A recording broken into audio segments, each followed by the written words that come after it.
Well, I will say positively, the community, when you drive through it, and I have a lot of friends that are still here, it still shows well. That says a lot for the city, the management, code enforcement. I think could be even stronger, but it's there, and they're doing a decent job.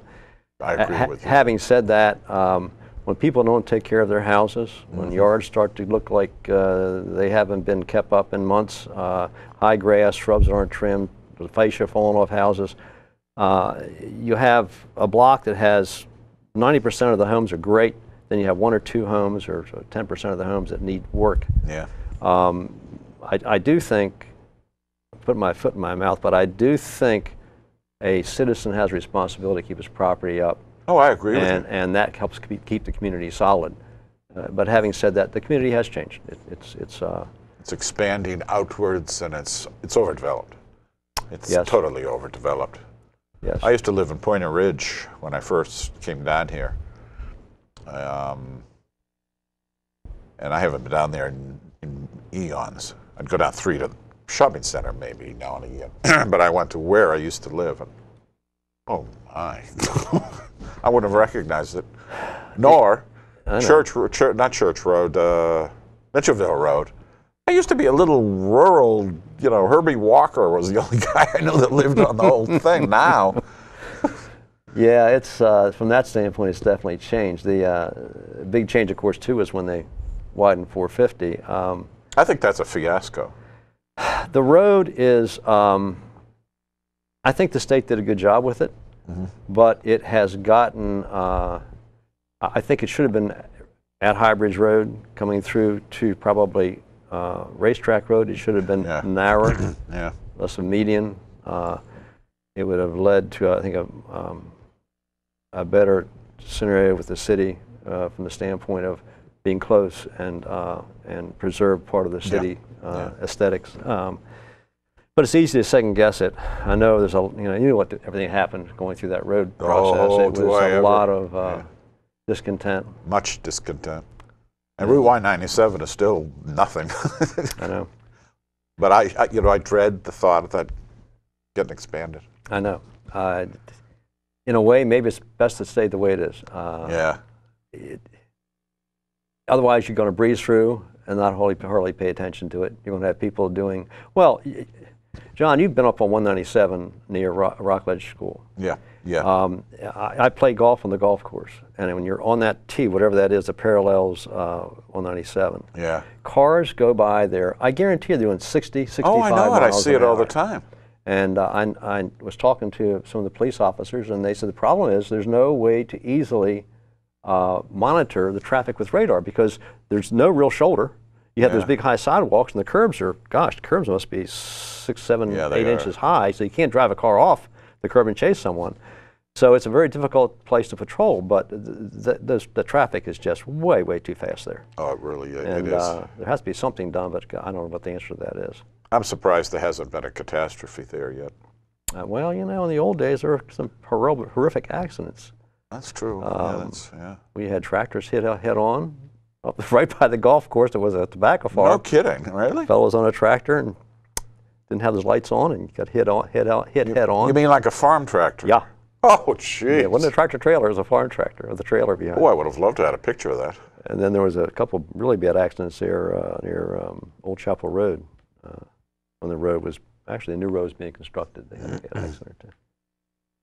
But I don't know. I've lost all concept of the development. I go down Route 3 and I look at these big box shopping centers and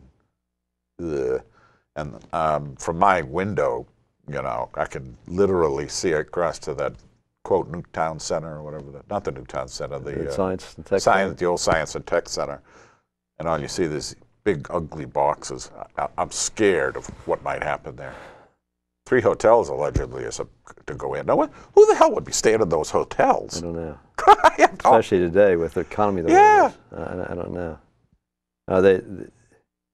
The idea was great when it was proposed. As you and I both, Science and Tech Center, sure. When we went to the different scenarios. Wonderful scenarios were. But then all of a sudden, University of Maryland, I guess they changed presidents and they just walked away from it. Walked away from it. Yeah. And that was sad. And then it's just been a fight ever since trying to get, number one, I guess, something developed in there that should be a positive for the community. But now we have a lot of these, like you say, box stores going in. Yeah, I know. Commercial stores. But these shopping centers, why the zoning continues to zone additional shopping centers when we have shopping centers that can't make it? I know it. Our marketplace is a perfect example. It amazes me. It amazes me as well. Our old ones could use some, although I have to give credit, the old... Free State Mall? No, the other one, the little one. Up on the hill? Hilltop. Hilltop. My God, you been down there recently? Yeah. You got Aldi's, and then you got the Mama's Organics. Tore down a nice McDonald's and put up a nice bank. Yeah. Well, Storch still owns that, as far as I know, and they've always done a decent job of management. So. Yeah, old Storch has been around forever and a day. Yeah. They've done a decent job, I think, with the High Bridge Center up near us, where we are at High Bridge and 450. I haven't really been there, you know. I've driven by it, but I haven't really... Well, you know, that's a problem. And when they put the new road in, I don't know how many of my friends that are my age becoming senior citizens. Yeah. Yeah. But they have a psychological problem driving across 197 on the new road. Yeah. It throws them for some reason. I don't understand that, but again, I tend to drive the road all the time, so I guess I'm used to it. You're used to it. Yeah, it is kind of different. Yeah. It really is. Good thing J-Mart's still not there. There'd be mayhem all the time. Well, yeah. Well, I miss J-Mart. You know, I do too. The coleslaw and the subs. Yeah. Tuna fish sub was great. Yep. Their subs were great. Yep. Pizza was great. Well, when we moved into that building that we were last in, I just walked across the street. It was great. Sure. You had to be careful going across that bridge, though. Yeah, that's true. That whole bridge was dangerous. Yeah. I got to tell you a story. Y'all might find this interesting. The old J-Mart, old 450 would come down and it would turn rather sharply to go over the bridge, over what they call Priest Bridge. Yeah. Back in the 60s, there was a gentleman that lived down Church Road, and he succeeded at going over that bridge 3 times in 3 separate cars, landing on their roofs on top of the railroad tracks, and survived every one of those trips. You're kidding. No, I'm not kidding. That should be in Believe It or Not. He did it. It got to the point, the last car was a 1960 Pontiac Ventura Catalina 2-door hardtop, burgundy, beautiful car. That met its demise on those railroad tracks. But he did survive 3 crashes like that. Boy, that's unbelievable. We have about 5 minutes left. Okay. How about giving me the highlights of living in Bowie as long as you have? The good and the bad. Well, one of the highlights when I was a young boy, I remember riding up with my dad. And he was selling new Nashes, and he had a customer that lived in the stables. And he took a 50 Nash Statesman up there. The Bel Air stables? Mm-hmm. And we drove in the courtyard, if you will, through that, you know. Right. And when we drove through there, we got out, and my dad knew the fellow real well, and he said, "Would you show my son through the carriage house and stuff?" Yeah. We went in the carriage house, and there was a stagecoach, there were carriages, there were 2-man surreys, there was all this stuff in there. It was absolutely amazing. Huh. Amazing. I'll never forget that. And another time, we went in through the mansion before the auction, and everything was auctioned off. Yeah. I'm trying to remember the gentleman's name that was the curator there. But anyway, my dad knew him well. Which became City Hall. It was City Hall. Yeah. But we went through there, and all the furnishings were there. Oh, wow. The original stuff. The original furnishings. Wow. And we went through the whole place. And I don't know, I probably was about 14, 15, 16 years old. Yeah.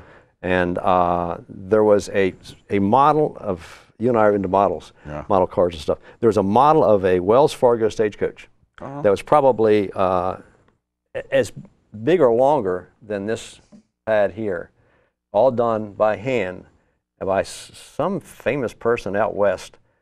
But as a young kid, that caught my eye. Yeah. I mean, I coveted that. Yeah. Whatever Yeah. happened to it.